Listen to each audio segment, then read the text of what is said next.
selamat pagi anak-anak. Semoga selalu dalam keadaan sehat ya, walaupun kita kuliahnya melalui daring. Oke, sebelum kita memulai kelas PJJ kita pada hari ini, alangkah baiknya kita memulainya dengan doa. Mari kita berdoa menurut agama dan kepercayaan kita masing-masing. Berdoa dimulai.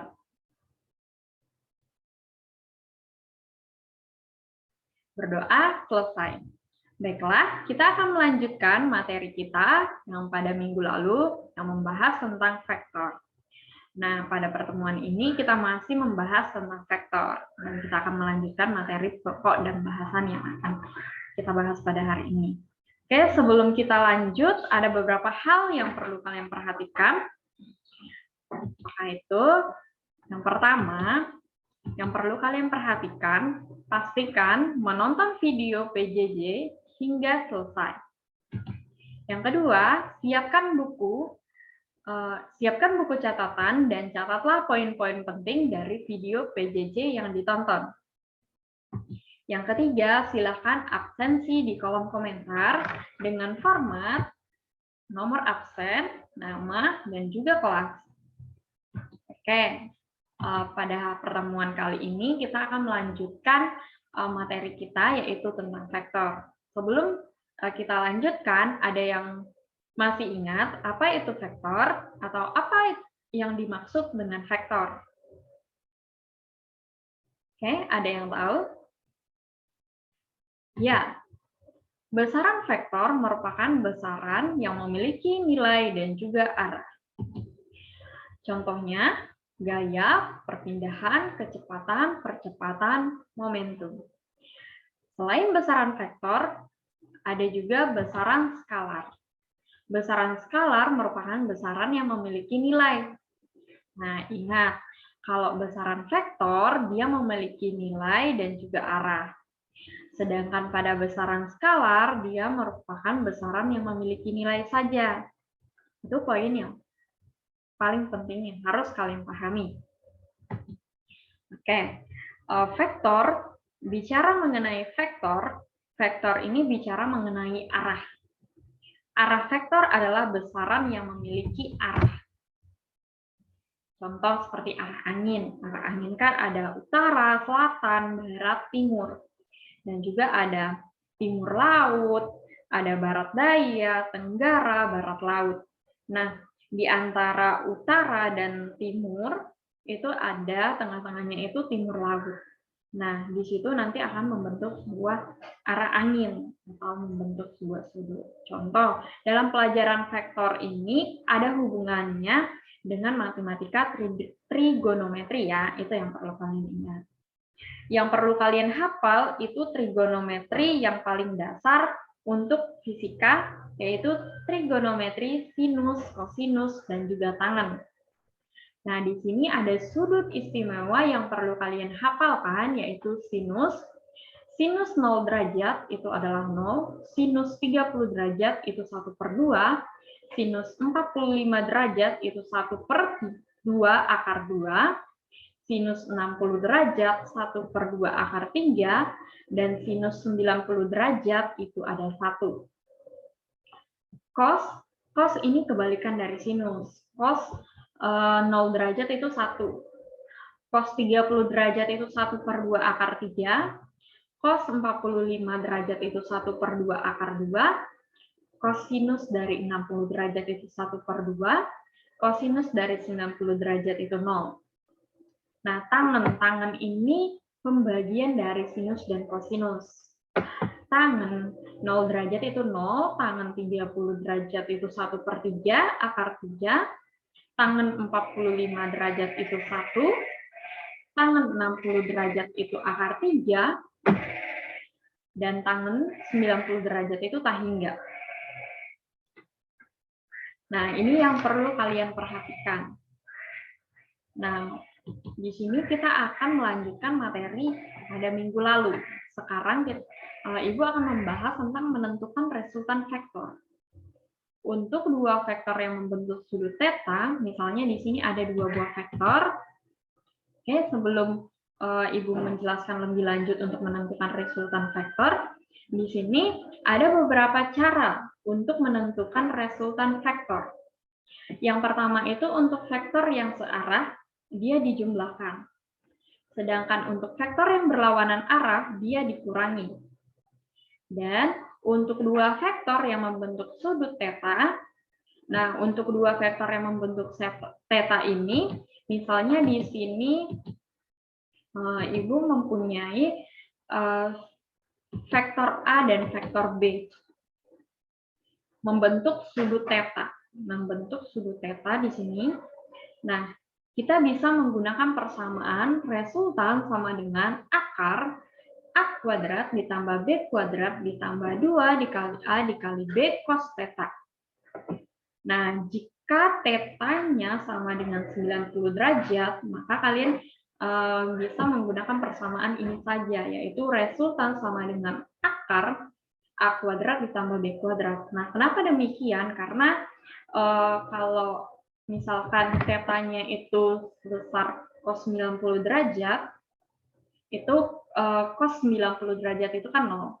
Makanya di sini akar A kuadrat ditambah B kuadrat ditambah 2 dikali A dikali B dikali cos 90 derajat. Cos 90 derajat itu adalah 0, makanya bisa resultan sama dengan akar A kuadrat ditambah B kuadrat. Oke, sampai di sini paham? Oke, Bu Rasa paham? Untuk di sini Ibu akan membahas sebuah contoh. Nah, contoh di sini ada dua buah vektor, yaitu F1 sama dengan 15, dan vektor yang kedua ada F2 sama dengan 10. Nah, dia membentuk sudut 60 derajat. Tentukan besaran resultan kedua vektor tersebut. Nah, di sini disuruh menentukan kedua besar resultan vektor. Nah, di sini kita bisa menggunakan persamaan yang tadi. Nah, di sini kan ada dua vektor. Dia tidak searah dan tidak juga berlawanan, tetapi dia membentuk sudut. Jadi kita bisa menggunakan persamaan yang tadi yang sudah kita bahas. Nah, untuk mencari resultannya kita bisa menggunakan persamaan ini, yaitu sigma F sama dengan akar F1 kuadrat ditambah F2 kuadrat ditambah 2 dikali F1 dikali F2 dikali cos theta. Nah, di sini kita uraikan, kita masukkan nilainya. Sigma F sama dengan akar F1-nya tadi kan 15 dan F2-nya itu 10. Jadi kita masukin nilainya di sini. Jadi sigma F sama dengan akar 15 kuadrat ditambah 10 kuadrat ditambah 2 dikali 15 dikali 10 dikali cos 60. Nah, cos 60 berapa? Tadi sudah kita bahas yang sebelumnya. Cos 60 itu adalah 1/2. Tinggal kita masukin nilainya menjadi sigma F sama dengan akar 225 ditambah 100 ditambah 2 ditambah 15, sigma F sama dengan akar 225 ditambah 100 ditambah 2 dikali 15 dikali 10 dikali 1/2. Karena cos 60 adalah 1/2. Nah, hasilnya sigma F sama dengan akar 225 ditambah 100 ditambah 150. Hasilnya sigma F sama dengan akar 475. Akar 475 ini bisa disederhanakan menjadi sigma F sama dengan akar 25 dikali 19. Nah, kita sederhanakan lagi, akar 25 itu adalah 5, maka di sini hasilnya sigma F sama dengan 5 akar 19. Ini hasilnya. Nah, ini tadi untuk buah vektor yang membentuk sebuah sudut. Sekarang, kalau misalnya vektornya lebih dari 2 vektor dan membentuk sudut, bagaimana cara menentukan resultannya? Nah, oke, sebelum kita membahas membahas itu, kali ini Ibu akan mengajarkan terlebih dahulu untuk vektor yang bagaimana cara menguraikan vektor. Nah, untuk menguraikan vektor sendiri, untuk vektor yang tidak tepat di sumbu X atau sumbu Y, tetapi dia membentuk sudut tertentu terhadap sumbu X dan sumbu Y, tersebut, maka vektor tersebut harus kita uraikan terlebih dahulu ke sumbu X dan juga sumbu Y. Misal, di sini ada sumbu X dan juga sumbu Y. Sumbu X dan sumbu Y. Nah, di sini kemudian ada sebuah vektor, misalnya di sini ada vektor F atau vektor gaya dia membentuk sudut theta. Nah, di sini dia membentuk sudut theta terhadap sumbu X. Maka vektor gaya ini harus kita uraikan. Ada yang ke sumbu X dan juga ada yang ke sumbu Y. Nah, yang ke sumbu X kita anggap sebagai fx. Nah, vektor yang ke sumbu Y kita anggap sebagai fy. Lalu apakah nilai fx dan juga nilai fy-nya itu sama?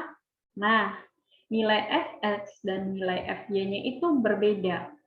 Kita lihat di sini antara fx dan fy-nya yang mengapit sudut theta itu siapa? Ya, yang mengapit sudut theta itu adalah fx. Fx yang mengapit sudut theta. Nah, untuk vektor yang mengapit sudut theta, maka nilainya kalikan dengan cos theta.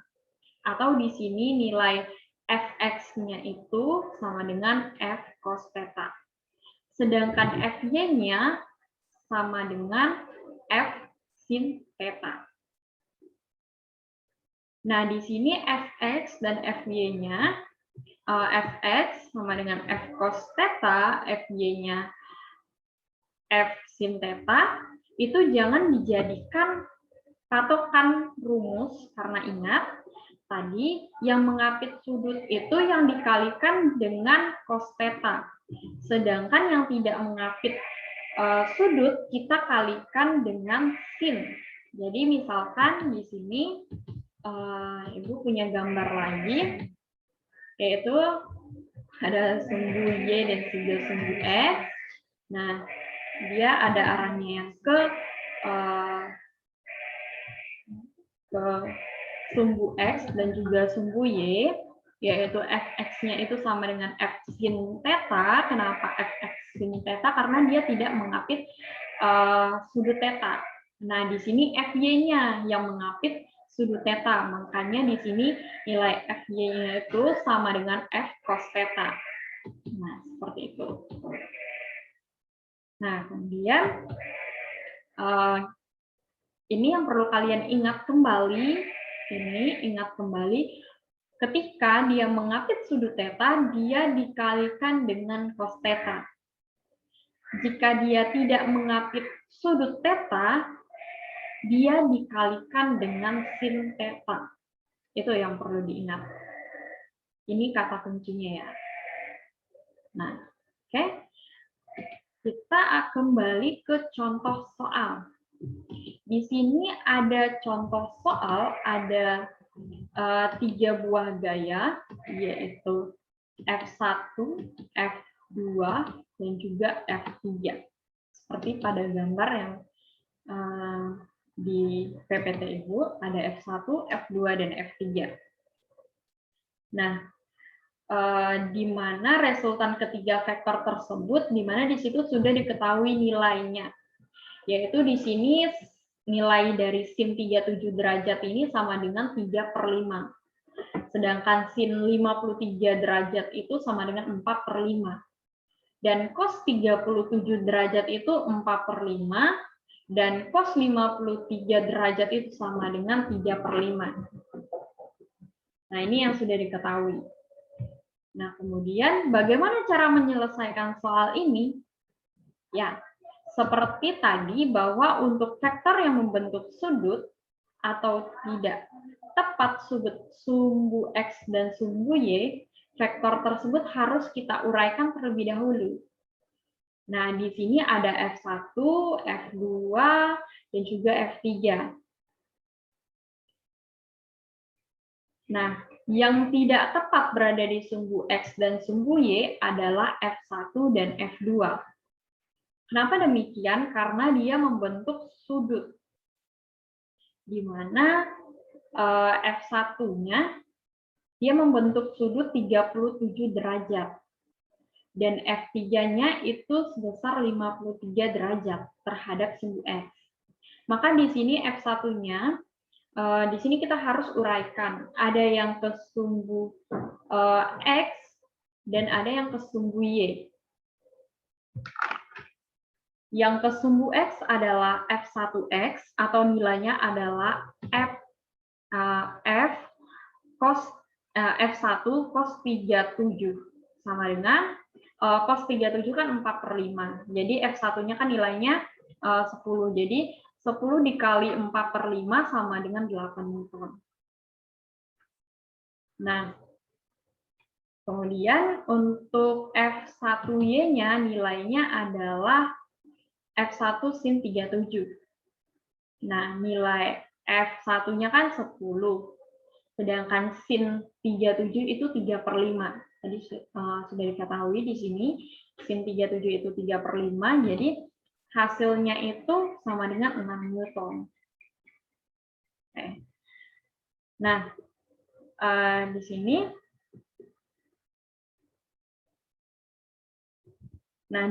ada,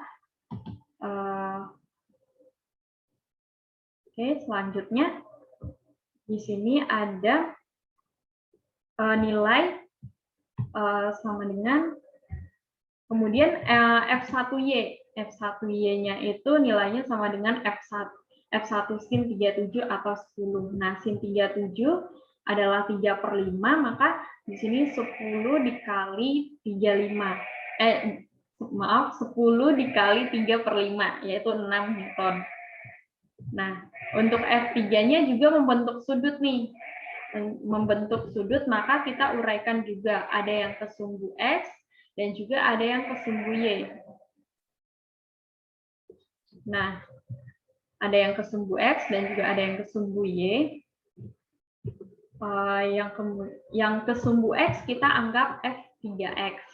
Di situ nilainya F3 cos 53, karena F3X mengapit sudut 53, yang ke sumbu Y adalah kita anggap F3Y sama dengan F3 sin 53. Karena F3Y tidak mengapit sudut 53. Nah, kemudian F3X nilainya F3 cos 53, atau nilainya sama dengan nilainya sama dengan 15 dikali 3/5, 15 dikali 3/5 sama dengan 9 Newton. Sedangkan F3Y-nya itu kan dia sama dengan F3 sin 53 karena dia tidak mengapit sudut theta, maka nilainya itu F3-nya 15 dikali sin 53 itu 4/5, maka di sini nilainya sama dengan 15 dikali 4/5, hasilnya 12 Newton. Nah, di situ F1 dan F3-nya sudah kita uraikan. Lalu apakah sudah selesai? Belum, karena kita belum mencari nilai resultannya. Lalu bagaimana cara kita mencari nilai resultannya? Atau resultan vektornya? Nah, di situ ada 3 buah gaya, yaitu ada F1, F2, dan F3. Nah, kita buat tabel terlebih dahulu. Nah, seperti ini, yaitu ada F1, F2, F3, dan juga ada sigma F-nya nanti. Nah, F1, tadi kita sudah mendapatkan hasilnya. F1 pada vektor X-nya itu ada 8, F1 di Y-nya itu 6, F2X-nya itu 0, tidak ada tadi, dan kemudian F2Y-nya itu negatif 25 karena dia berlawanan arah, makanya dia hasilnya negatif. Kemudian F3X itu negatif 9, dan F3Y itu 12. Nah, untuk sigma F-nya sendiri, sigma F, ini kita jumlahkan 8, ditambah 0 kurang 9, hasilnya negatif 1 sigma F-nya. Begitu pula juga dengan Y-nya. Hasilnya 6 ditambah negatif 25 ditambah 12, hasilnya negatif 7. Nah, ini sudah kita dapatkan, kemudian kita hitung resultan dari ketiga vektor tersebut. Itu kan yang disuruh. Nah, sigma F sama dengan akar sigma Fx kuadrat ditambah sigma Fy kuadrat. Sigma F sama dengan akar negatif 1, ini negatif 1 kuadrat ditambah negatif 7 kuadrat. Hasilnya itu sigma F sama dengan akar 50 sama dengan 5 akar 2 Newton. Ini hasilnya. Jadi, resultan ketiga vektor itu hasilnya 5 akar 2 Newton. Oke, mungkin sampai di sini penjelasan untuk materi pada hari ini. Jika ada hal yang ingin kalian tanyakan, ataupun ada hal yang kalian masih bingung, kalian tinggal tanyakan di grup WA. Dan juga kalau misalkan ada yang kalian masih belum paham dan kalian ingin meminta Ibu untuk menjelaskan kembali, tanyakan saja di grup WA ataupun chat pribadi ke Ibu. Mungkin sampai di sini penjelasan Ibu tentang materi vektor ini. Ibu ucapkan terima kasih.